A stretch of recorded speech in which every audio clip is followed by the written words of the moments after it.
Hi, friends, and welcome to another episode of Lionsgate Podcast with Sahdi and Omni. I'm Omni. And I'm Sahdi. And today's season finale is all about shadow work.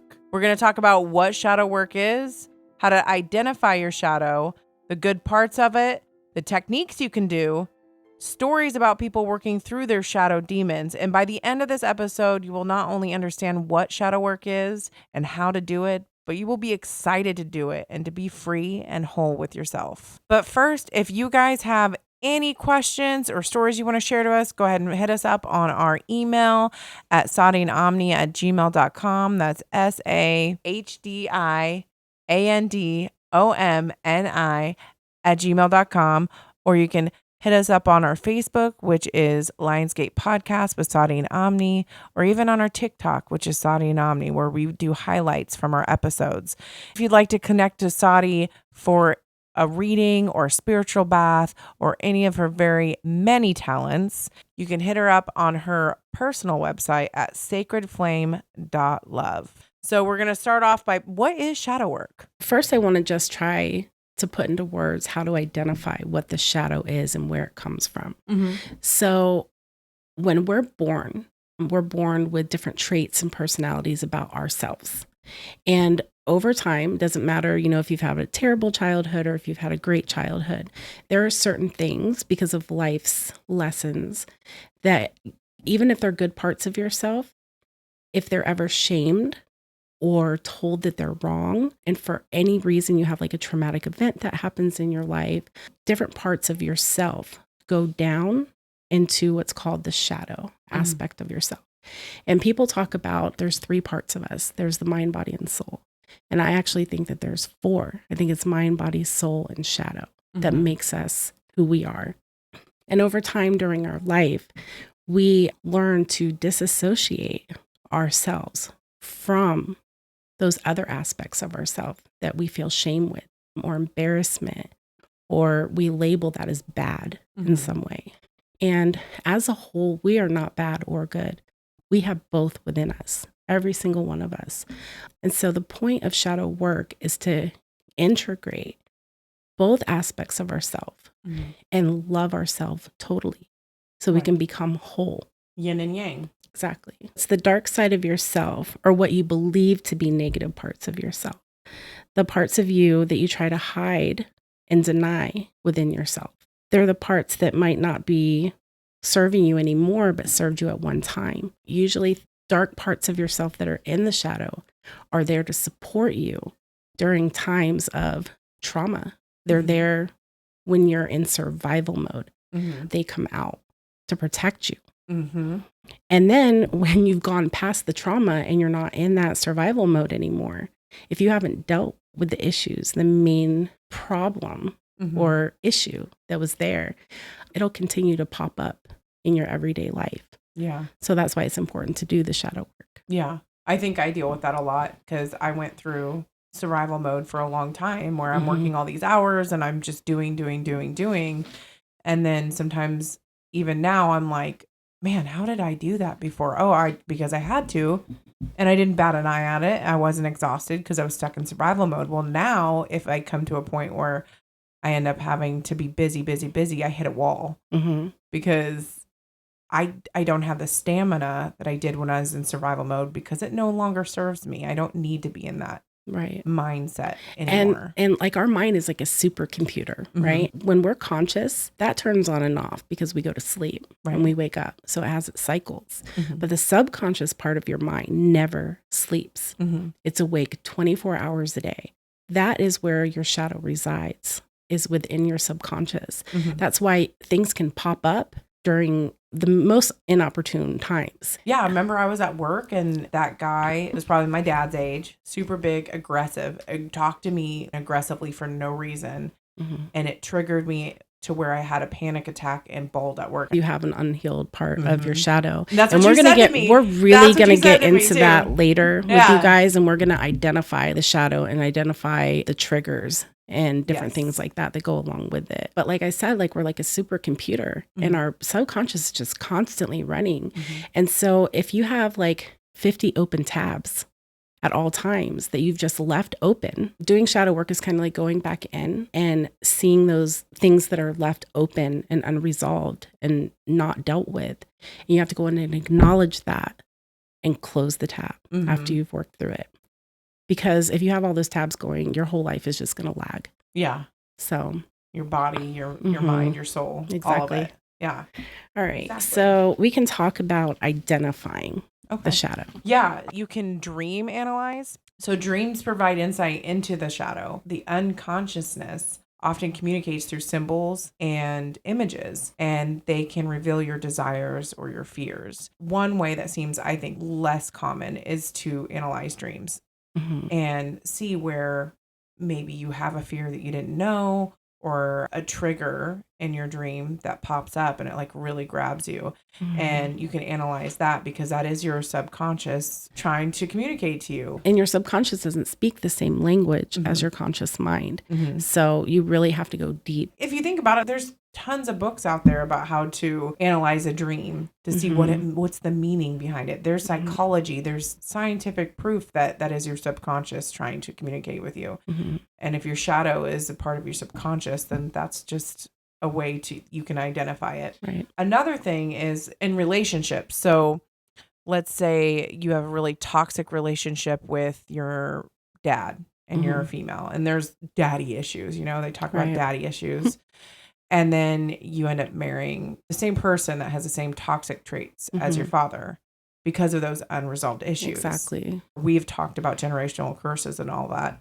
Well, that goes from unhealed shadow parts. Say I have daddy issues and I'm like, okay, this is what hurt me. This is what was toxic with my relationship with my dad.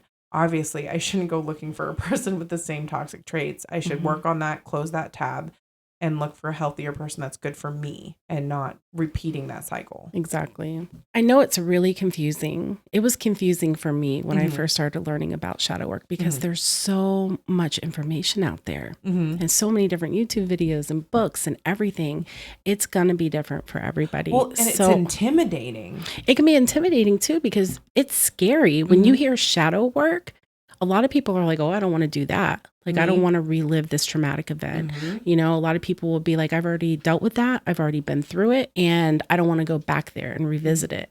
Yep. And just with that sentence tells me that you need to go back and revisit it because you're getting aggressive about it. And you're, you know what I mean? You're scared to revisit it because you haven't healed that part of yourself through it yet. Yeah. So that's why shadow work is like really important in so many different ways. And a lot of people also doubt that they even need shadow work because they're like, well, I never went to war. I don't have PTSD. Shadow work is for everybody. You can't compare your trauma with my trauma.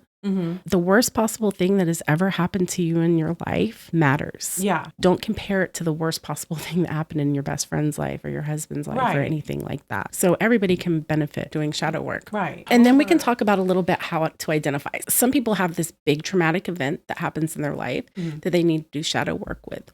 But most of the time, it's just spotting things within yourself that is letting you know that there's some things that you need to work on. For instance, we all have these triggers within us. Sometimes we have judgments towards other people that will trigger something in us to just get really defensive or really judgmental about that or really angry about something that we see in another person. Yep. So a lot of times other people can be your triggers. And the more angry or upset that you get about somebody else's behavior, that is a sign that that's something that you need to work on. Yep. For instance, if we're in a restaurant and there's a kid crying and there's a lot of people that are like, that kid needs to be set quiet. Okay, so I have a story that goes along with that. Say there's a little girl and when she was born with a voice. And she was argumentative. And if she felt some kind of way, everybody in the room knew about it. And she was loving and sweet and happy. And when she was happy, she was loud. And if she was upset, you were going to feel it. She would scream and cry and kick. And she was born to these parents that were very quiet people. They were very reserved people. And in their mind, they were not going to let their little girl grow up and act like that. So when she threw a fit, they would say, we don't do that in this house. That's bad. And then when she would talk too loud or yell too loud, being quiet in church or whatever the case may be, she would get in trouble. So she associated being loud and using her voice as a bad thing, that was bad. So at a very young part in her life, she put that down into her shadow. It's a whole part of her beautiful self. But in her mind, it became bad. Yeah. As she grew up, she lost that part of herself. And then as she grew older, she would realize that she would get really judgmental. Like she would see somebody, like you said, like a kid throwing a fit or being loud or just screaming with happiness or something. Right. And she would just be like, oh, somebody needs to do something about that kid. Or she would, see somebody walking around with a cell phone in the grocery store and happy and a big smile on their face and talking to somebody and just being loud. And she would think to herself, that's disgusting. Like you should take that phone call somewhere else, just being really judgmental. Right. You can find gold within your shadow bag too. It's not just the negative things that are in there. It's not just toxic and trauma. There's good parts of yourself that also can get mixed in with that because of the way you've been conditioned to believe that this is bad. Somebody like her, she would have to go back down to her child self, because shadow work is also called child self, but it doesn't necessarily mean it's everything that happened to you when you were a child. You could be doing shadow work on something that happened to you 2 years ago when you got out of a toxic relationship or something like that, or you were cheated on, or you were hurt in some way. These are a scar. These are traumatic events that have happened to you. Yeah, because if you were cheated on when you're 35, you could just be like, I'm never dating again. Well, yeah, that ends up happening. Sometimes we overcompensate, and that's another trigger or a way to identify your shadow. So we're talking about like different ways that you can identify. So when you feel an extreme something, like this woman who couldn't hear a kid laugh very loud, it was because inside her, she had repressed it so far that she thought that that's how she felt. But really what the case was, is that was suppressed within her. And she wasn't allowed to do that. And so when she sees somebody else do it, she's jealous. And she's taking it as something completely different. Right. So when you go back in and you do shadow work with something like this specifically, she learned that it was because she wanted to have that voice. Yeah. That was part of her. And then she can reclaim that. Yeah. And let that become part of her again and love that part of her, even though it was unloved. And then hear a kid laughing loud and it brings her joy. Yeah. And peace and happiness. And that's what happens when you do shadow work. You go into that emotion, you find out what the root of it is, and then you love it. And you have to come into it with an open heart and an open mind and non-judgmental. You can't judge yourself or be mean to yourself, because your shadow self has already been hurt, and that's why it's acting out. Right. Or if somebody called you lazy, then you get so defensive about it, and you're like, what do you mean? I work 2 jobs, I take care of my kids, I do all this stuff, and what do you mean I'm lazy? Well, now you just know that you got triggered, and you need to go back to the root of, when did somebody else make you feel like you were lazy? When did you have to prove yourself in that aspect? And you might have to go down and down and down and down until you find the root cause of that. And then you need to acknowledge it and accept it and work through that. And then once you've done that shadow work, it's so amazing. It's so beautiful. Yeah. Because you come out of it with a whole new acceptance of yourself. Mine is feeling stupid, because my dad would call me stupid. And somebody as a kid that like had this thirst for knowledge, but had trouble reading at first because I literally am dyslexic and would switch the words around. That was such a hurtful thing to go through growing up. I still deal with that. That's literally. So we need to do some shadow work with that. Exactly. After all the research we've done, that's probably my number one thing. Yeah. So that's long story short. I'm just trying to say that when you get triggered and you get defensive about something, or you're jealous about something, or you have a really strong, quote unquote, negative reaction to something outside of yourself, that's your shadow coming out.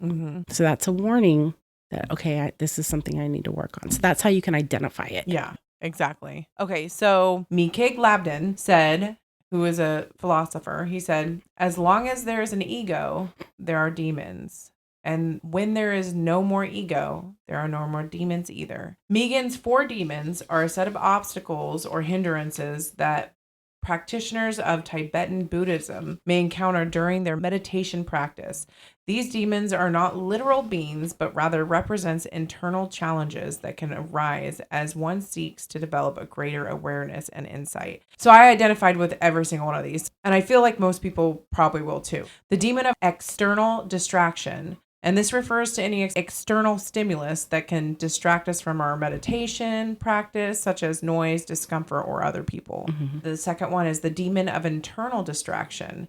This refers to our own thoughts and emotions that can distract us from our meditation practices. These distractions can include memories, worries, or fantasies, so like overthinking, the what ifs. If it doesn't bother you for more than 5 minutes, you should let it go. It's not being able to do that. Anxiety, the demon of inability to preserve. This demon refers to the tendency to give up when faced with difficulty or discomfort, and it can manifest as boredom, restlessness, or discouragement. I've been there. Restlessness, or just like, I'm not good enough to do that, talking down on yourself. The demon of overestimation. Oh, this is probably my number one. This demon refers to the tendency to become overly confident or attached, thinking that we have achieved more than we actually have.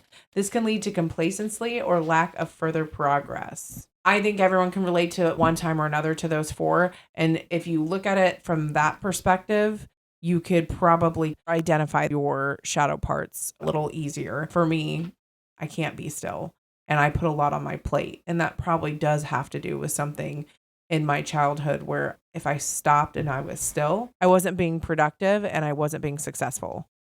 So shadow work can be really unpleasant to do, the inner work. But once you really start to acknowledge it and accept it, you'll start to ascend into higher vibration and higher consciousness. So we reject shadow work because it's hard to sit with your pain and go deep into the roots of your trauma and relive it, or to re-experience it, and to be real about it from a place of acceptance and unconditional love for yourself. And shadow work is the biggest gift actually that you can give yourself. And a lot of people fear it because it's hard. It breaks the chains that bind you to the damaged and painful and unloved aspects of your spirit. It's hard, but the work pays off in the long run and benefits you with so much comfort and happiness and joy and relief, peace, contentment that comes from that kind of healing. It's extraordinary. It's beautiful. And then it brings unimaginable peace back into your life. And this is how we elevate and we become light as a feather. These shadow aspects hold us down through low vibrational energy. And when our shadow gets triggered, we need to sit with it, meditate, and go into ourselves and find the root of the issues and the inner trauma and be real and honest about it. It might get ugly. You might scream, cry, feel shame, guilt, and fear about it. But once you get through it, it's over. And you don't have to repeat those patterns anymore. It just leaves you with a feeling of peace and it gives you closure. But you got to go all the way in. You have to go back in time and figure out where that problem first happened and where the unhealthy habit came from and where did that anxiety start and when was the first time you remember and why.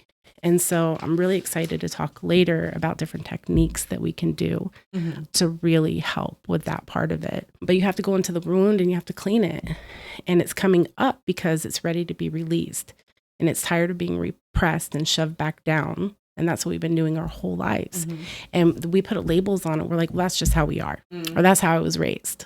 Oh, I know. Or I that one. We say all these things to justify our behavior. And we're putting that toxicity, that unhealed parts of ourselves onto our family members, onto the people that we love, onto our kids, our friends, and all the relationships that we have in our life when we're not healing ourselves. Yeah. I know people like that. Or people will even justify it for them and be like, well, that's just how they are. Yeah, they're just mean, or they're just judgmental. They're just honest. No, bitch, you're rude. You're rude. You're unhealed. Yeah, exactly. Once you get to the origin of that trauma or the event that caused all that toxic issue that you've been holding on to for so long, you can forgive yourself. And that's like a really big part of it too. Acknowledging it and then forgiving yourself. Yeah. And we'll talk about that later too, the importance of forgiveness. Yeah. But then you come to a place of peace and closure within that space. And so that's why we have to do shadow work, because it isn't easy, but it's never going to be easy. Right. Would you rather just carry that around with you for the rest of your life, or go down deep for a few days or a week or however long it takes to get through that, an hour even maybe sometimes to clear things, and then get rid of it and drop it? Yeah. Because even suppressing that stuff, it's not only are you spilling your toxicity onto other people in that low vibration, but you're also manifesting illnesses. Oh, yeah. People cope with their shadow self because they just suppressed so much trauma and didn't heal from it with alcohol, with drugs, or with just lashing out at other people, abusing other people. It's more than just, oh, you should feel better. It's probably the most important thing you can do in your journey on this planet. Right. I'm going to keep it real. I didn't realize that until we dove in to do the research, because you have a lot of experience with shadow work. I honestly have been like, it is overwhelming. Yeah. And I don't know where to start. Yeah. And a lot of people feel that way. And that's why I'm glad we're doing this right now. We're talking about it. We're getting out all the shadows and the shadow work, you know, because yes, it's scary. Yes, it's going to be hard work because you're going down and you're reopening a wound that you have buried deep within you that you've been repressing and turning your back on for God knows how long, maybe even since childhood. Yeah. And you have to go back there and you have to feel it again. You have to relive it again. But you're taking it with you anyway. That's not just going to go away because you turn your back to it or because you repress it or because you shame it. Yeah. And that's another thing. Like, we need to be whole. Within each of us, we have our dark side and we have our light side.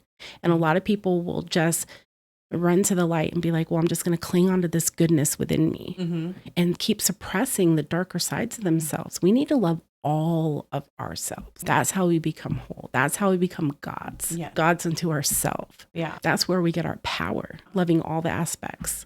Because if I accept things in myself, there's not anybody that can trigger it within me because I've already loved and accepted that part of me. Yeah. And so there's nothing that anything from my surroundings can change. Right. And even though I've been doing shadow work for years, I'm still a work in progress. Yeah. You don't just do it one time and you're done, but it gets easier. Yeah. The more that you go. And then you realize, oh, I just got triggered by that. I'm going to do some shadow work on it. It becomes easier. Yeah. But it's always so life-changing. And you come out of it with so much self-confidence and self-esteem. And you start showing up as the full version of yourself. Once you've exposed that darkness, there's no more hidden parts. Right. Nothing is a surprise to you. You're not have somebody cut you off in traffic and end up like freaking out and doing road rage and all that other stuff because you've already kind of healed that part of yourself that was triggered. There's a reason why you act like that. And the shadow isn't necessarily a bad thing. Like we were talking about, a lot of times the shadow has had to be there for you to protect you because there's been times when you needed to be dark. Yeah. You needed to not care. You needed to fight for your life in one way or another and go through survival mode.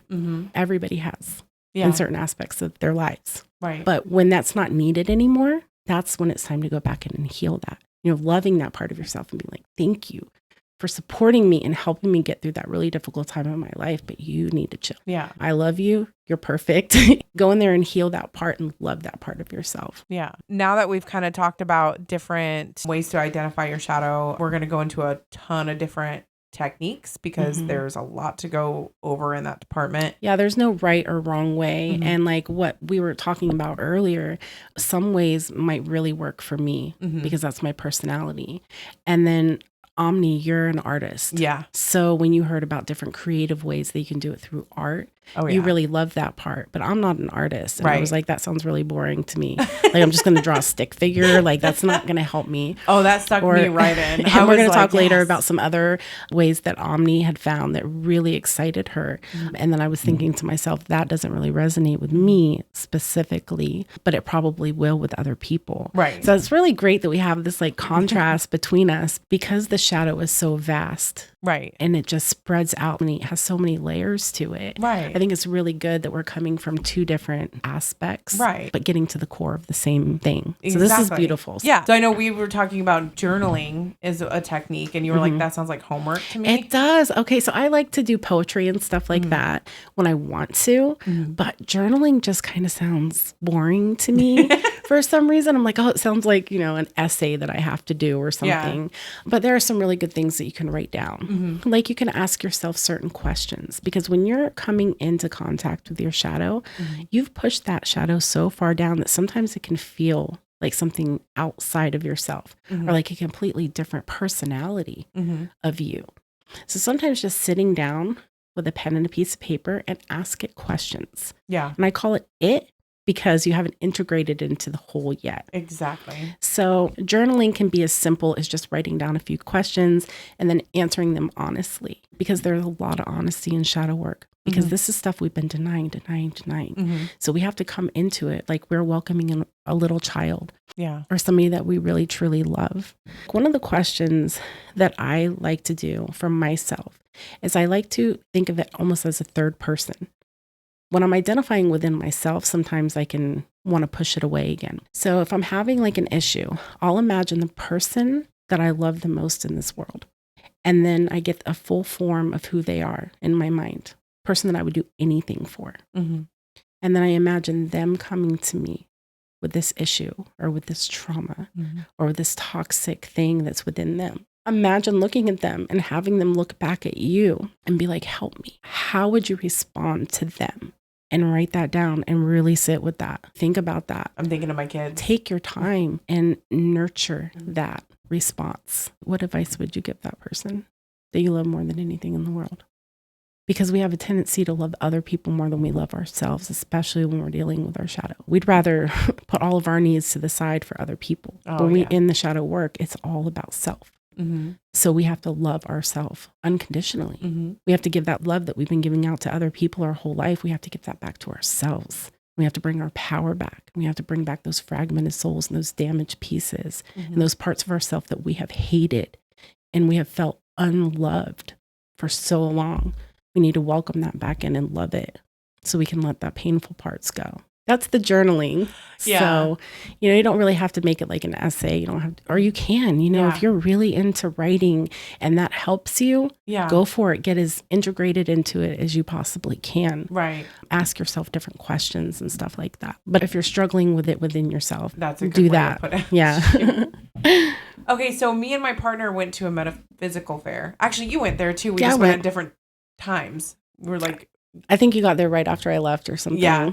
But we ended up going to see a lecture from a psychic medium. And her name is Deborah DeMoss Smith. And she's from Louisiana. She has a great accent. She talked about the meaning of life. The meaning of life is to choose joy always. And that's how your soul grows and ascends. And the opposite of that is when you have fear or judgment or jealousy. And that's when the work comes in.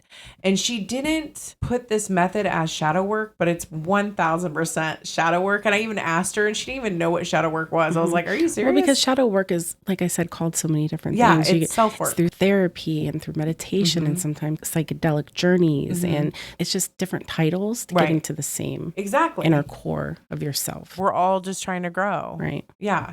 So she talked about it takes bravery to come to Earth. You come to Earth to grow your spirit, and that takes experiences that are intense, both pain and love. What she would recommend a soul to grow to do while you're here on Earth is you rip up a piece of paper, and on each little piece of paper, you put something that you feel like you need to work on.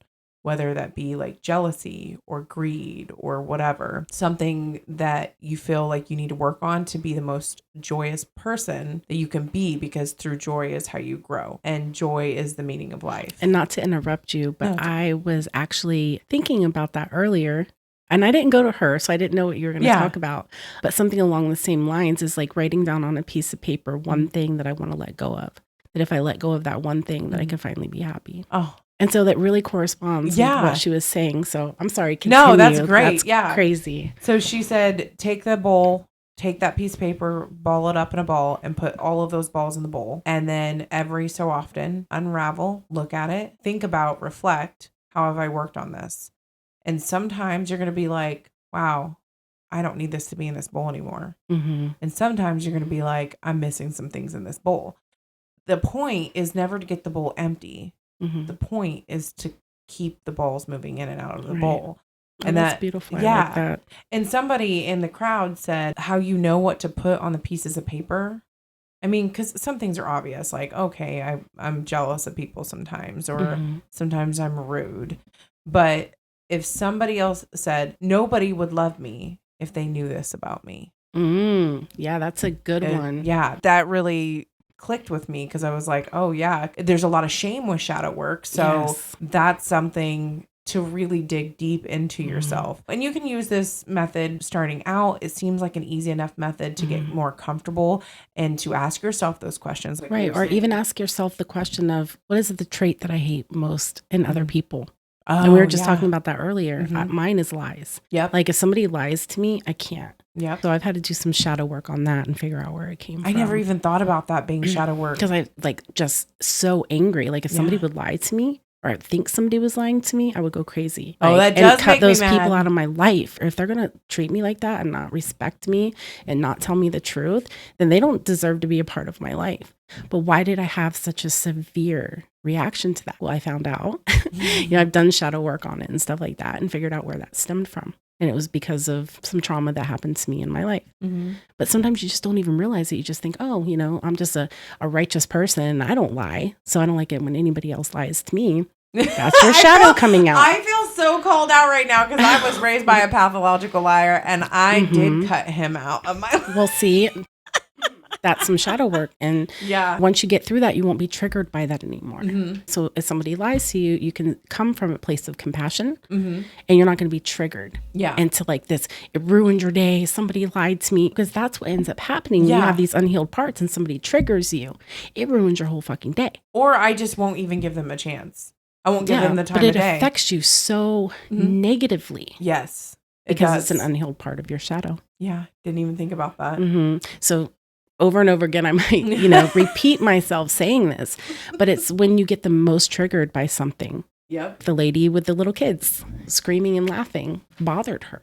Yeah. Because she wasn't allowed to scream and laugh. When she was little. And that does allow you to come at it from a place of compassion. Yeah, but you have to be real fucking honest with yourself, because if you've been that type of person for a long time, you're just like, I don't like kids. It gets on my nerves. And then you go back down and you find out it's because that's who you are. Yeah. They're reflecting what you wish you could be. Yeah. And you thought you hated that. That's awakening. That's deep. Yeah, because a lot of times you just think, oh, I just don't like this. Yeah.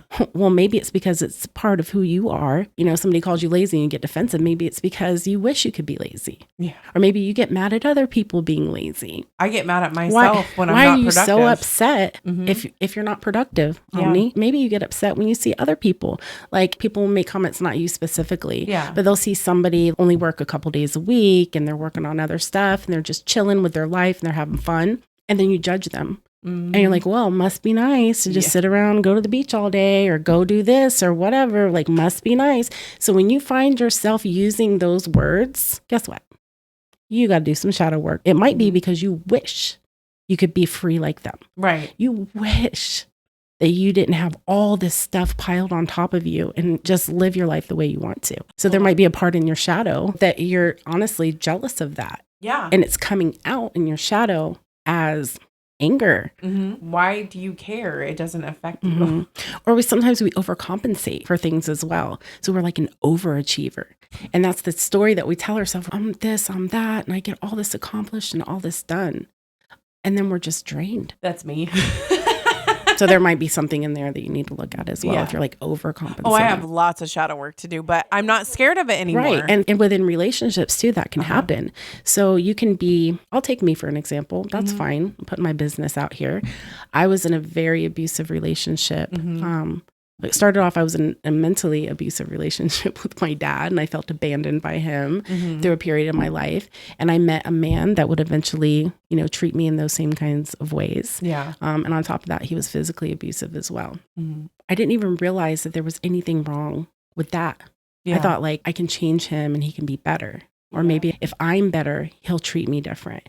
So I had to like go through this like whole role play for years with my ex-husband and get to the point where I was done being in survival mode constantly, for me to be able to take a step back from that and start doing some serious shadow work within myself and realizing that it's not him, it's me. I've allowed myself to tolerate this, and I've allowed this to happen in my life. Yeah. And then, but for a while, I was kind of a man hater after that. I used to be really loving towards the men in my life. And then I kind of overcompensated for that because we have the divine masculine and feminine within ourselves. And I wasn't allowed to be feminine anymore. I had to be strong. I had to take care of my kids. And men could go fuck themselves as far as I was concerned. Looking back, I put that on my kids. My oldest son, oh, you're the man of the house now. And women will do that to their kids. Or I don't need a man in my life. I don't need men. Men are this, men are, and like turn into a man hater. Yeah. Because that can happen too, because I wasn't dealing with the core issue of what was going on. So I overcompensated in that aspect. Yeah. A lot of people will do that. It's okay to be in your feminine power. Yeah. I'm not saying it isn't. It's okay. You don't need a man. And that's not what I'm saying that at all. But when you're overcompensating, you're showing hate towards anything or that kind of aggression with it, there's a part of you that needs to be healed. Yeah. Through that. 100%. Yeah. All right. So I read the book Feeding Your Demons by Soltram Alioni. And out of all the books I've recommended on our podcast, this is the number one book. If you don't like to read, get the audiobook, go on Libby, go to your local library, get this book in your hand and read through it, because it's probably been the most eye-opening book I've ever read, honestly. I can't wait to read it. I know. I haven't read it yet, so I'm hearing about this for the first time. Alioni is one of the first American women to be ordained in the Tibetan tradition. She lived for several years as a nun in the Himalayas, studying and practicing with a great Tibetan teacher. When she left, she became a mother of 3 and a wife in the West. So she was a nun, and then she became a mother. That's really cool. Yeah, isn't it? Lucky children. She runs a spiritual retreat in Colorado now. So according to her, who is both a Buddhist practitioner and a psychotherapist, the demons that plague us are often our own negative emotions or self-destructive patterns or of behavior. So in this book, they call your shadow self your demon. Instead of ignoring or suppressing them, she suggests that we should feed them by acknowledging and embracing them, ultimately transforming them into allies that serve our growth and well-being. First, you can identify the demon. We've talked about that. Ask yourself, what is draining you? Identify the inner demon or negative emotion. And this could be fear, anger, self-doubt, anything negatively impacting your life and yourself, your mental health. You personify the demon. Once you have identified the demon, give it a name, form, or personality. This helps to externalize and objectify the negative emotion. I'll go into this a little later. You can draw a picture of it. You can write down a description of it. You just need to make it a separate entity. For instance, I'll read the story about a girl named Kate, and her demon happened to be tall, skinny, scales. Yeah. So you give it a separate identity from yourself. Exactly. And the way you picture it in your head is how it makes you feel. To engage in dialogue is the next step. Ask questions, listen to its responses, and try to understand its origins and motivations. This builds trust and compassion, which is essential for transformation. We'll go over those steps in the story. Now, feeding the demon, after establishing a relationship with the demon, you offer it what it wants or needs: love, acceptance, understanding, or something else. This helps it feel seen and heard. Then you transform the demon. Once the demon has been fed, you can then work on transforming it into your ally. Actually visualize the demon as it transforms into a positive force in your life, like a protector or a source of wisdom. This helps integrate the demon's energy into your psyche in a positive way. When you integrate the transformation by embodying the qualities of the transformed demon, this helps solidify the transformation and make it part of your identity. That's pretty deep. Deep. I mean, when you were talking about that, I was having so many like images. I don't know, for me, because I deal with like fragmented souls and things like that. And we've done episodes about that. When you were talking about that, it was kind of reminding me of a fragmented part of your soul and bringing it back to yourself, but almost still leaving it as a separate identity because it's so fragmented from you. It becomes its own entity. When you've had a traumatic event and a part of your soul gets fragmented through trauma, it can start to pick up its own personality and become separate from you and even be conscious separately from you. So when I do soul retrieval and fragment retrieval, bring it back to yourself. I read this and it was deep, but I don't think I understood exactly what it meant until I read this story. So you have to hear this story first. This was a story in the book. Her name's Kate. Kate's parents always told her she was not worthy of love. She really started to really hate herself. She had a really great job that was very promising, and she ended up losing it. And she went to her mom for comfort and acceptance. And her mom told her it was her fault. And she began to cut herself. And she said when she cut herself, she experienced a cold blue purple feeling. It felt lacerating like glass. And it was painful and piercing. And it just made her hate herself that much more. When she pictured her demon, she pictured a demon as tall and thin and a male figure. He had icy blue, bony arms that ended in claws. He looked at her with disdain, with small, fierce eyes, and teeth that were pointed and yellow. And he acted as if he would bite her. And his body was covered in fine, spiky blue thorns. And Kate asked these 3 questions. What do you want from me? What do you need from me? And how will you feel when you get what you need? And before he answered, she changed places with him. So she feels what he feels. And before answering, she acknowledged that he felt bitter and threatened and battered himself. And then he replies, I want you to suffer because you are worthless and stupid. I need you to be with me and to stop trying to escape me. I need you to accept me and love me. And to the 3rd question, I'll be able to relax. I'll feel loved. Then she returns to herself and she knows she needs to feed him love. She envisions her body melting into an infinite ocean of loving nectar. That the demon takes this nectar through every pore of his icy blue body. And as he absorbs it, his body softens. He turns into a soft gray horse with gentle eyes. This is the transformation. Mm-hmm. Kate asks the horse if it's the ally, and it nods. She asks how it will protect her and help her in the future and what pledge it will make to her. She becomes the horse. And it replies, I will carry you to places you haven't been before, where you can't go alone. I will lend you my strength to do things in the world. When things are difficult, come see me and rest your head on my neck. I will protect you by giving you the strength in yourself. She receives the strength and pledge. As it flows into her, her joy rises. The horse dissolves into her completely. She feels peace. She rests. She does not need to practice this 5th step. It just is because the demon is dissolved. And that's beautiful. That story made me understand the process in ways I don't think any other would. And so then the deep process that I went through in the beginning made so much more sense. Mm-hmm. You ask your demons those 3 questions. Mm-hmm.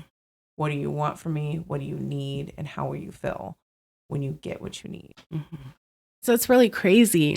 Now that I listen to that story mm-hmm. of how it's different, but it's so similar mm-hmm. to the way that I do fragmented soul work. Right. Because when I bring that fragmented soul back, it shows up looking similar to the person, mm-hmm. but it was stuck in that trauma. Mm-hmm. So it's manifested into whatever that trauma was and looked like how you would expect somebody to look going through that. Right. So when you bring it back and you open your arms to it and you bring it in with unconditional love, you watch it change forms right mm-hmm. in front of your eyes and then mirror your own image and then step back in and become whole and one with your spirit. Right. I love that story. It's beautiful. Mm-hmm. And that's actually what I've been doing for a really long time mm-hmm. within my practice for other people, but I never really thought of it like that. I know you've talked about helping a lot of people with that, mm-hmm. the fragmented souls and leaving. We did a whole episode on it. So if you don't understand what we're talking about, mm-hmm. go ghosts, poltergeists, and fragmented souls. Mm-hmm. We talk about that. Yeah, we went in depth with that. So our shadow selves show up in a lot of different ways. And we've kind of talked about a few of them, but mm-hmm. I know one thing would be money wounds. Right, exactly. And I feel like because money is a thread of energy, mm-hmm. it connects all of us. I don't care what part of the country you're in, what part of the world you're in, the way that you grew up, everybody has a money story. Mm-hmm. And that money story can either empower you or can disempower you. Mm-hmm. So the questions are with that is, what is your money story? First of all, mm-hmm. ask yourself that question.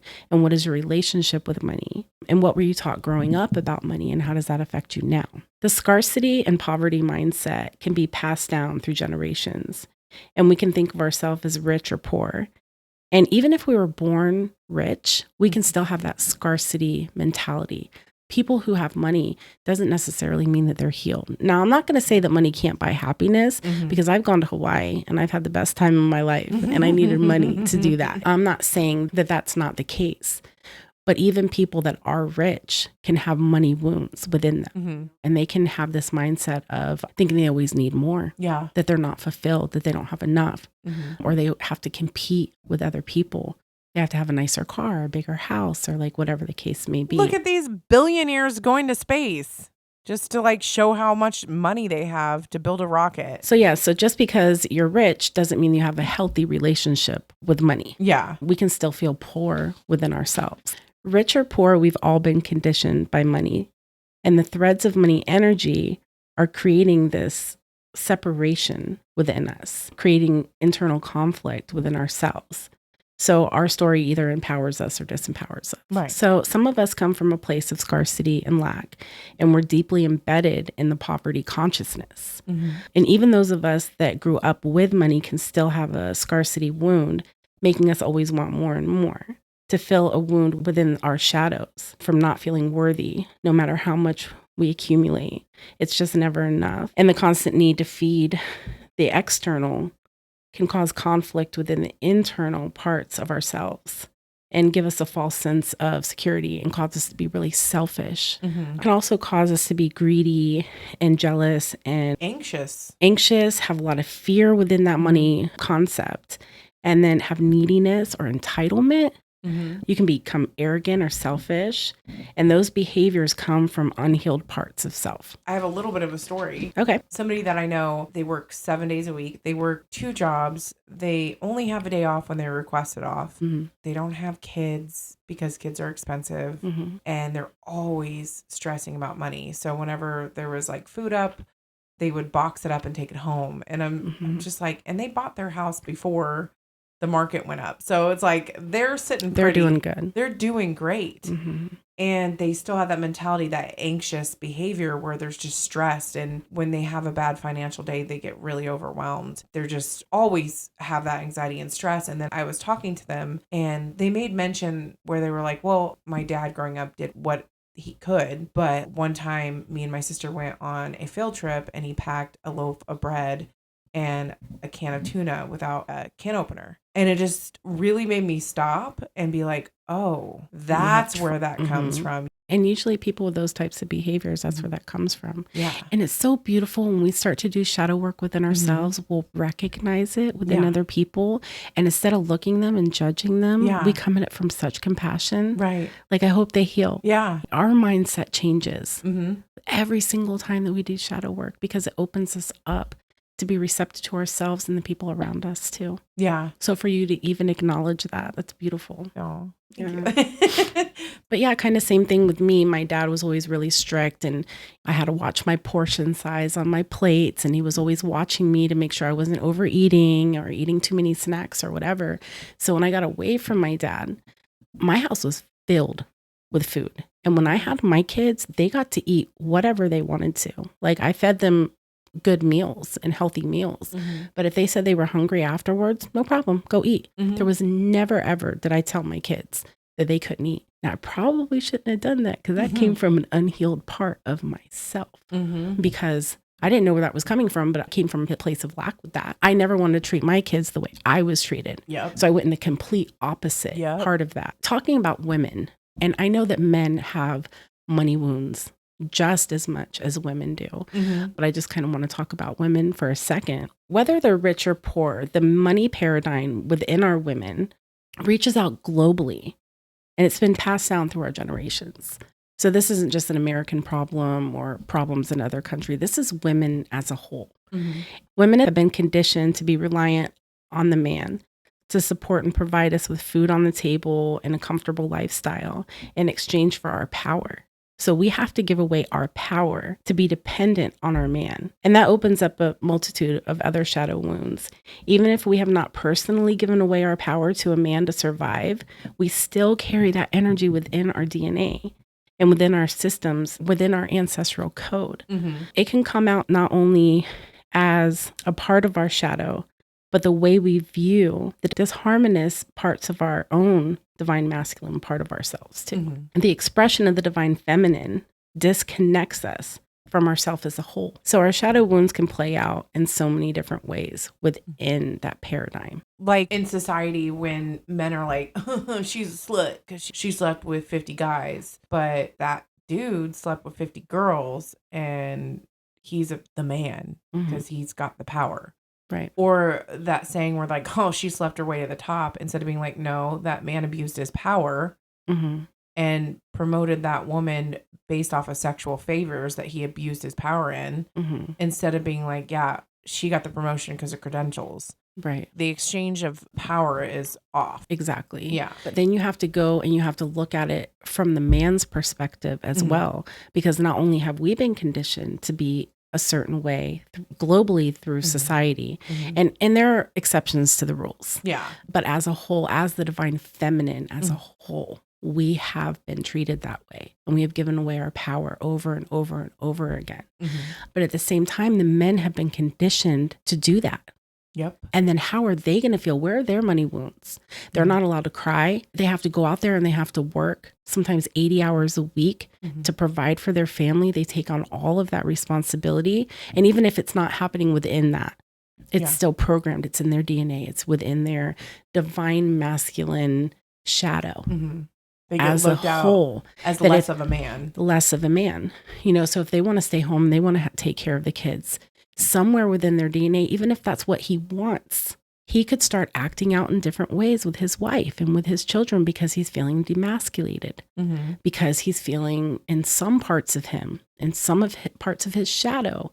So he has to overcompensate by being a dick or being abusive or mentally abusive or something like that to counteract that. That's why it's so important for us to do this shadow work, so we can heal both the divine masculine and the feminine within ourselves. And because if it were too one way or the other, and I'm not just talking about male and female, because I'm so fluid with those words and everything in between. It doesn't matter what you were born with or, you know, what you identify with or whatever. Every human has the divine masculine and feminine within us. Right. And when both of our sides of ourselves are healed, we don't have to do that extra anymore. We don't act out within that. We are the yin and the yang. We are the whole.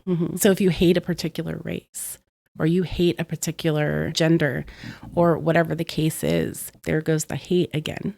So that's a trigger. That's a warning to yourself that you need to go down deep inside yourself and heal that. Yeah. And integrate it within yourself. Be the change. Exactly. There's nothing wrong with independent women. And I think that's beautiful and powerful. But because the divine feminine has been treated the way we have, sometimes we act out in a way that isn't sacred. Right. That isn't coming from a loving, nurturing place. We have to like overcompensate and be more in our masculine. And that can sometimes turn very toxic. Yeah. And I just want to say, I'm so proud of this next generation of fluid souls that we have coming in right now. It's so beautiful and empowering to see that they're doing what I couldn't in my generation and what my mom couldn't in her generation. And these women are just, these girls are coming through as goddesses. And killing it. Oh my God. And I'm so proud of them. Me too. You know what I mean? And so it's okay to self-love and be empowered and be confident and be conceited and all that. Like, yes, you deserve that if it's coming from a place of self-love. So my daughter was joking around. She does impressions and she did like a pretend commercial at a restaurant we were at the other day. And then she's like, let me see the video. And I showed her and she just, her face lights up and she smiles. And this wasn't like it didn't come from a conceited place or like, it wouldn't matter anyways to me, but it came from I've always thought conceited shouldn't be in the shadow. Like that should be in the highest vibration. I think we should be conceited. Yeah. But it came from like this confident love, like self-loving place. Right. And she goes, oh, I look amazing. Oh my God. I love that. And her face was lit up and she was so sincere. And I was like, I want to be like you when I grow up. I just I just want to embody that. I'm so proud of her in that moment. I feel the same. Yeah. But if you're overcompensating that confidence Mhm. and it's coming from a place of fear or pain, or you feel like you have to prove something to somebody else, or you're doing it in spite of something else, then that can mean you have a place in your shadow that needs to be acknowledged. And I love the word acknowledge because the base of the word is knowledge, and that's knowing something gained through experience. And acknowledge means to accept or admit the existence of the truth. Acknowledging your shadow is like a really important part of it as well. Just like, okay, I see you. I know you're there. I'm acknowledging you. Yeah. Even if you can't get to it right away, like you don't have all day to go through this whole big shadow work thing. You've acknowledged it now. Yep. You know it's there. It knows that you know that it's there. And so it's going to be ready for healing soon. They say knowledge is half the battle. Yeah. And I guess just to tie it up, talking about with the divine masculine and feminine within all of us, and the male energy influences from structure and action. And the female energy is that of creativity and flow. So the balance of both is critical to our awakening as spiritual beings, as whole spiritual beings, is to put both of those together. To balance that out, we have to acknowledge and move through the trauma and pain. So anybody listening right now that's still kind of on the fence about if they should do shadow work, my question is to you, would you rather work through a difficult emotion or carry it around forever? Yeah, exactly. Because it's not going anywhere. Nope. You can keep pushing it down all you want to, but that fear is going to keep coming back up, and that anger is going to keep coming back up, or whatever triggers you, it's going to keep coming back up. Yeah. Wouldn't you want to live a life that you don't have triggers? And like I was saying earlier, you're never really done, but you take showers every day. Just because you took one yesterday doesn't mean you don't take another one today. So it's a continuous process. Yeah. And you can get really creative with your shadow as well. Once you really start learning about it, you can go deeper and deeper and deeper into the work. And it branches out in so many different directions. And not only are you healing, but you're healing every single person around you at that point, because you're not spilling that negative, toxic energy onto anybody. You're enlightened. You're happy. Yeah. You are free from that. And then you can start helping other people. You're that stone in the pond that sends out the ripples. You're the positive ripples on the surroundings around you. I've used that analogy a few times. Right. But you usually used it like in a negative way. Yeah. But now you're using it in a positive way too. So you radiate. You are what the stone is what you call it. Yeah. Or the pebble in the water. And we're energy. So we radiate whatever we're feeling wherever we go. Frequency of love. Yeah. Enjoy. Right. Yeah. So we talked about different techniques. And for me, art is really big. Yeah, because you're an artist and you said you could imagine what that shadow aspect of yourself could look like. Right. And for some reason, I'm just not that visual. Which is totally fine because we're different ends of the spectrum and a lot of people. But I don't know. I mean, maybe that's part of my shadow that I need to work on. Maybe I am creative in that aspect. Well, I could try it. You could. Yeah. I'm down to try it. Exactly. This is amazing about you. But I'm saying, like, if you work with your shadow self in a different way, that's fine. I'm drawn through it with art. You can use art as a medium to define your shadow self. So you can use clay, paints, pens, pencils, but you draw out your demon. And this was a really exciting technique to me probably a month ago before I even got to read this book, where I had a dream about a tall, skinny dude. Oh, with all the teeth. With all the teeth. So he's a really tall, skinny, pale, bald dude. And his face was made out of teeth. I remember the distinct feeling that I wasn't scared of him, that he was just peculiar. He was interesting. And he was trying to talk to me, but he couldn't talk to me. Not with all those teeth in his mouth. Because his face was teeth. And that sounds really creepy and scary, but I didn't have that feeling. And so I wonder, and it's kind of crazy. And that was a dream too. And in the beginning, you were talking about how you might be able to tap into your shadow through your dreams. Yes. Because your shadow's in your subconscious and that's where you dream. Yeah. Maybe you should draw it. That's what I'm getting and at. And then ask I want it to. those questions. That's exactly where I'm getting at. Is what where do you I'm want? like, what do you need? Yeah. Where did you come from? Because that's another big question that you should ask yourself. Like, where did you originate? Because I had to do that with my anxiety. Because I never had anxiety. I never labeled it as anxiety. I would get excited about things and that's about it. Or I'd feel fear and different things like that. But then when I got crippling anxiety later in life, I had to go back and do shadow work. And I had to ask myself, when was the first time you remember having anxiety? Where did you come from? Because you didn't exist within me before a certain point. And you really have to stop and think too.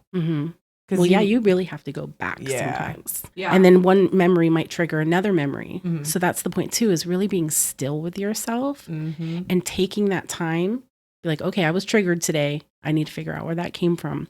Get yourself into a position. Oh, that's something else that Deborah DeMoss said, the psychic medium that did her lecture. She said, you need to learn to be still. And that's something I've constantly struggled with. I really thought, okay, well, I'm really trying so hard at being still and meditating, all this stuff and using all these techniques. Maybe I need to do shadow work. Yep. I think because you're keeping your mind busy with that. You're asking yourself questions. Yep. So you should really start with shadow work. And don't you deserve that? Like, if anybody else was to come to you and say, hey, this happened in my life today, Omni, and I really need somebody to talk to, would you be like, okay, I can talk to you while they're sitting on the couch trying to talk to you? Or are you going to be doing the dishes and cleaning the house? Or are you going to sit down with them for a second, look them in their eyes and be like, you have my full attention.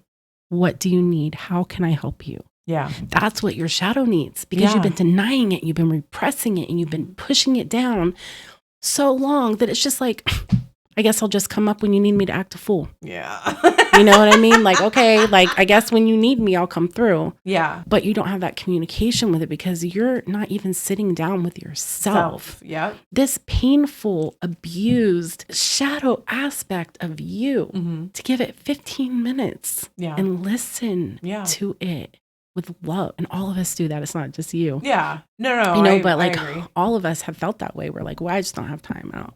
I'll deal with it later. You have time for everyone else but yourself. Exactly. So take that time for yourself. Yeah. Because you deserve it. 100%. And it's going to help everybody around you too. It is. So if you were to tell the people in your household, hey, I just need an hour to myself, and when I come back, I'm going to be much happier. And your life is going to be better because of it. Yeah. And then maybe you can get the support from your friends and family too, to be like, okay, maybe you need to go take your hour because go sort yourself out for an hour. So you were just really mean. Like, you just went psycho. Go take your hour. Get everybody involved in it. I love that. I had this dream like a month ago, and then I start reading up on shadow work and this part of shadow work where your shadow self could be a shadow demon. And I dreamed about this. Yeah, that's a sign. It's all connected. It's all connected because every time we do an episode, it manifests in our life. You can get clay, paint, pens, pencils, whatever, draw your demon. There's a story in the same book I was referencing, Feed Your Demons. It was a lady who was an architect and she had a spending problem. We were just talking about money wounds. She would spend way more than what she had, even though she had a really great job. She sat down and she painted her shadow demon. And it was this short woman presenting figure with big hands and big feet. And it was like just stubborn looking. She asked it the 3 questions. What do you want from me? What do you need from me? And how would you feel if you got what do you need from me? And the demon replied, I want to control you. I want more stuff. I want to consume. I need to feel full. If I were full, I would feel satisfied and strong. And then the architect pictured herself dissolving into a nectar of strength and pictured that nectar being fed into the demon shadow until the ally appeared.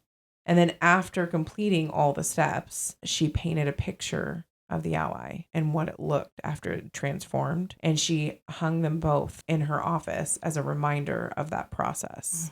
Like really therapeutic. Right. Part of me was like, well, maybe I would set fire to the demon part and not in like a way, like, oh, you're evil, whatever, but in a therapeutic way. Like a ritualistic way. Yeah. You burn, you get fired from a job, you're going to burn that. And you can set them free because they are aspects of yourself. So once that negative is transformed, whatever the residual energy left over from that should be burned or given back to the universe for healing. Yeah. Or it should be separated from yourself because you don't need it anymore. Yeah. And keep the ally. With shadow work, we're talking about the basic levels of shadow work within this. I've actually witnessed an experience where someone gave birth to their shadow. She went through a very hard time in her life and something I won't even talk about because it's personal, very personal, but I couldn't imagine having to live through something like that as a child and a young teenager. We went through a very ritualistic few hours of connecting to the shadow together. I was basically a witness to it and just there to support her, almost like a Lamaze coach. And neither one of us was expecting her to release it in that way. And she ended up pushing it out of her body and releasing it to the goddesses. She was just surrounded by these beautiful beings of light and she released that part of herself. that had just been within her and in pain, this tortured, battered little girl, and released her from herself so she could be adopted into this loving, beautiful goddess love energy. And they had this connection where they were like, I'm going to release you here because I can't hold on to you anymore. And when I pass, I'll reconnect with you and you'll be healed. That's beautiful. Yeah, I mean, there's different levels to shadow work. Yeah, you had a theory on Athena and Medusa. Oh, we should get into that. Yeah. So I was researching Athena, and through a trance meditation, I found out that Medusa and Athena are one and the same. Athena had made a pact to herself that she was going to not have sex, abstinence, right? Yeah. Because she wanted to give all of her energy to her people. When she ended up having sex with the god, she denied that part of herself so hard. She was mad at herself. She's like, I cannot believe I did that. Like I made a sacrifice. I made a promise to my people. I made a promise to myself. And so she pushed that part of herself down to a shadow aspect of herself and gave it a name, which was Medusa, and confined her to the darkness, to the caves. They're actually separate side of the same coin. And I know people listening to me that follow, they might not believe it. I almost couldn't believe it too, because I would never have compared the two of them together in that aspect. But that's what I was shown. She's actually a triple goddess. There's another goddess, and I can't remember her name off the top of my head, but she's an Egyptian goddess, a very ancient Egyptian goddess. Those are 3 different parts of her personality. I remember you explained it like when you get drunk and you do crazy things and you're like, that wasn't me. Right. That was my drunk self. Yep. Athena was like, that wasn't me. That was Medusa. Right. And the story's just been changed so long, and I'm not trying to man bash right now, but men have taken the divine feminine out of folklore and religion and different things like that. And not man bashing, because I love you guys. Yeah. But that's what happened. So the story got turned around where, Athena was jealous of her. Yeah. Was mad at her for getting raped by her husband and shunned her and made her ugly and all that stuff. But what I was shown through my meditation was something completely different. Right. It was a part of herself that she hated. She hated that she wanted to have sex. Right. She said it wasn't rape. People nowadays use Medusa as a symbol for sexual abuse. Right. And when I was talking to Medusa about that, she was like, well, I honor that. Because even though that's not what I was shown, how they divided into 2 separate entities or goddesses, she said that she still holds that and honors that. I had goosebumps everywhere. But the shadow, like how far you can throw your shadow down to where it can almost feel like a different person. And it can take on a different persona. That's how deep shadow work can get sometimes. And that can even split into multiple personality disorders, and we can go like way deeper within it. Right. And that's how serious it can get. I think we're going to do a follow-up episode next season on shadow work. Because we talked about, we're not man bashing, and we talked about the divine feminine part of it, but it is very important for the male species as a whole, or male presenting, to do shadow work themselves, because as you said before, the patriarchy instills a lot of wounds for women. They also instill wounds for men. Right. And I actually had the pleasure of interviewing a man called Joe Campanella, and he has 25 plus years of experience in the Mankind Project. The Mankind Project is a global network of men's groups and organizations that aim to support and empower men to live a meaningful and fulfilling lives. The organization provides men with opportunities for personal growth, leadership, development, and community building through a variety of programs, workshops, and retreats. It was founded in 1985 in the U.S. and has since expanded to over 20 countries around the world. And its core values include integrity, accountability, which I think is super important, courage, and compassion. The organization is committed to promoting diversity, inclusivity, and social justice, and works to create a safe and supportive space for men of all backgrounds to connect and grow. And I just can't help but to not think of Fight Club.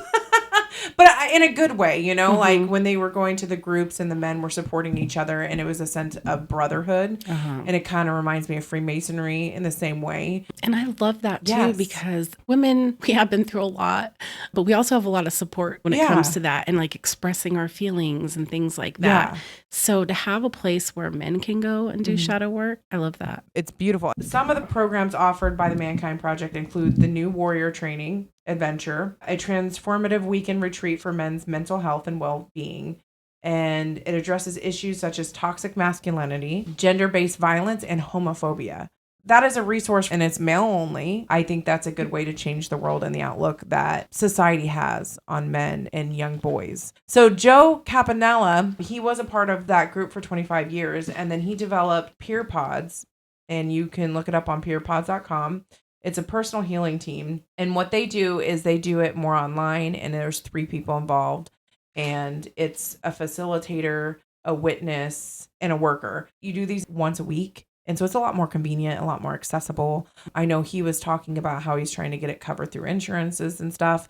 He was very interested in coming back and be a part of our show. And next season, for those of you that don't know, we are going to gear that much more towards having a third person on to kind of expand the mind, because our tagline is keep our minds open. So excited to have him a part of that. And we will go more in depth into that when he is on the show. But I think the last thing we have to cover is forgiveness. So yeah, we figured out what the shadow is and how to acknowledge it and the triggers and things that we can do to build a relationship with those parts of our shadow. One of the hardest things for most people to do is this part. And it's forgiveness, especially if it was a wound caused by someone else. You have to find a way to let go and forgive within that. You have to. It's one of the steps, one of the most important steps. There's so much resistance with that one, because you're like, how do I forgive? That. How can I forgive that they did that to me? They wounded me. This is years later, and I am still struggling with what this person did to me. I'm doing fucking shadow work right now because of this person. The way they treated me affected so many parts of my life and my soul, and it almost destroyed me. And you want me to forgive them?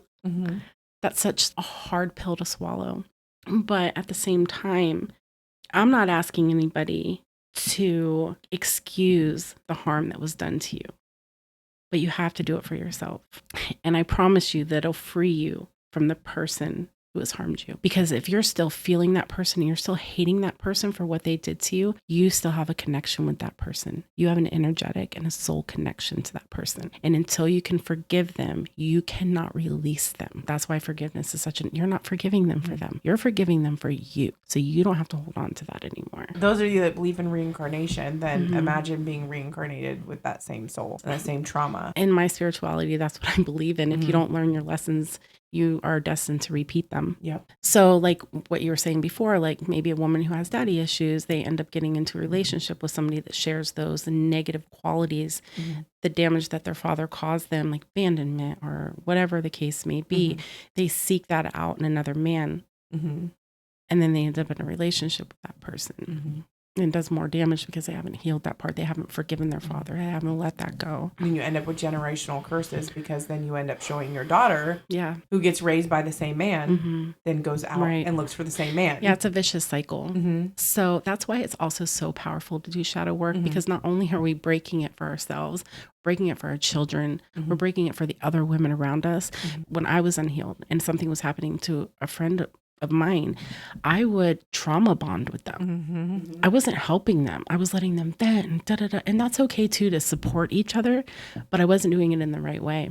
I wasn't doing it in a conscious way.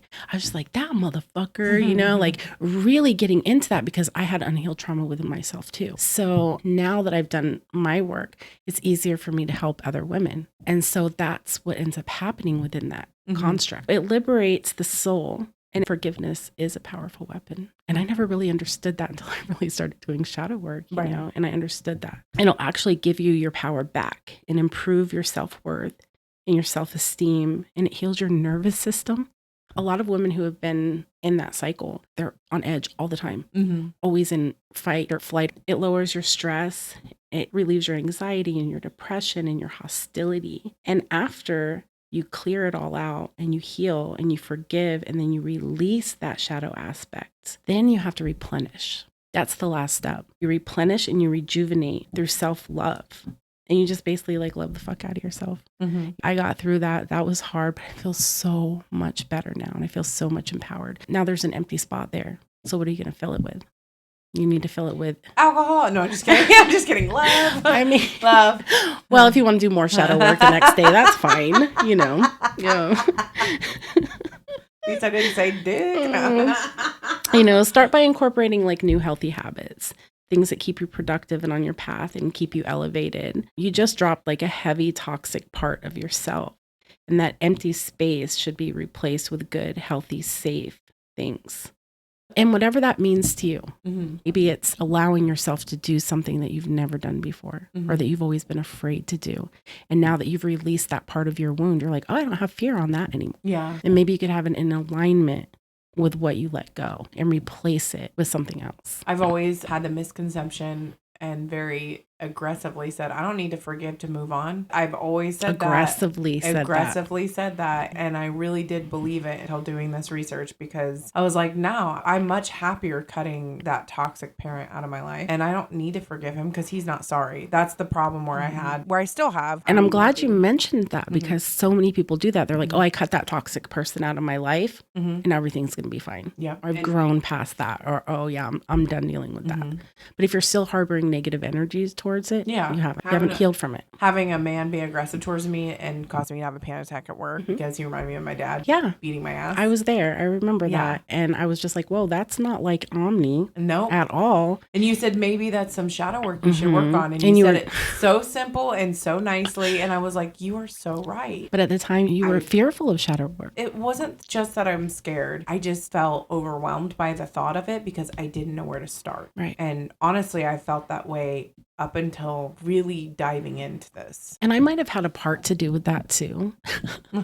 I mean, because when I would talk to you about shadow work that I did, I would talk to you about big shadow work. I would talk to you about birthing your shadow and working with deities and gods and goddesses to help bring up these very heavy, almost upheaval of stagnant or toxic shadow energy. Right. Doing real shadow work like within child self and things like that. I'm glad we're doing this, because this is, reaching out to people. And we can go really in depth, but showing that this can be done daily. It can be done once or twice a week, or whenever you feel enraged or something triggers. It doesn't have to be a huge, big deal. You know what I mean? Like, you can work on it. You can work on it slowly. Yeah. Or in small bits, and then give yourself the courage and heal enough to be able to work on the big bits. Because sometimes it might come in layers. Yeah. So you work on this one thing, and then something triggers you again, and then you work on it again. It goes deeper into it. And then something will trigger again. You're like, oh, I feel like I've healed from that. And then something else in another way comes at you to test you. It's like, really, are you healed? And then you're like, fuck, I'm not healed. Like, I have to go a little bit deeper. Right. Because sometimes it would be too hard for our psyche to dive all the way down to the core of that problem. Yeah. Unless we're mentally and spiritually prepared. Well, and then also acknowledging that you need to work on stuff and then starting to work on it. And then you see how light you feel. Right. And then you're able to have the stamina to go deeper. Right. And there's no right or wrong way too. There's nothing wrong with counseling. Oh, therapy saved my life 100%. But if you can't afford it and you don't really believe in therapy, I'm telling you right now, you can do it by yourself. Yeah. I mean, it would be nice if you had afford a friend that could help you through it or whatever. But you don't need that. You can do whatever you set your mind to, period.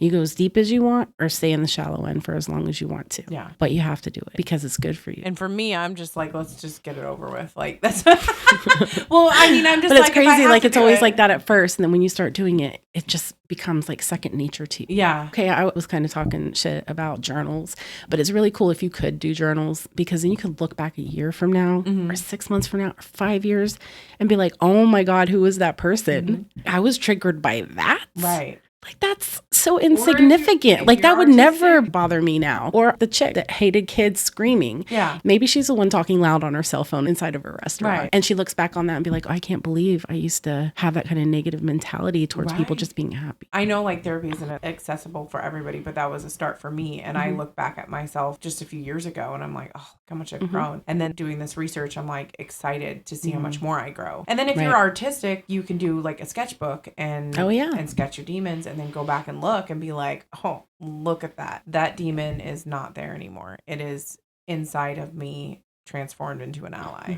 And that's beautiful. All right. That wraps up our season finale of season 2. Stay tuned for next season, where we will talk about our past, our path, and our present. And remember to keep your minds open. Namaste.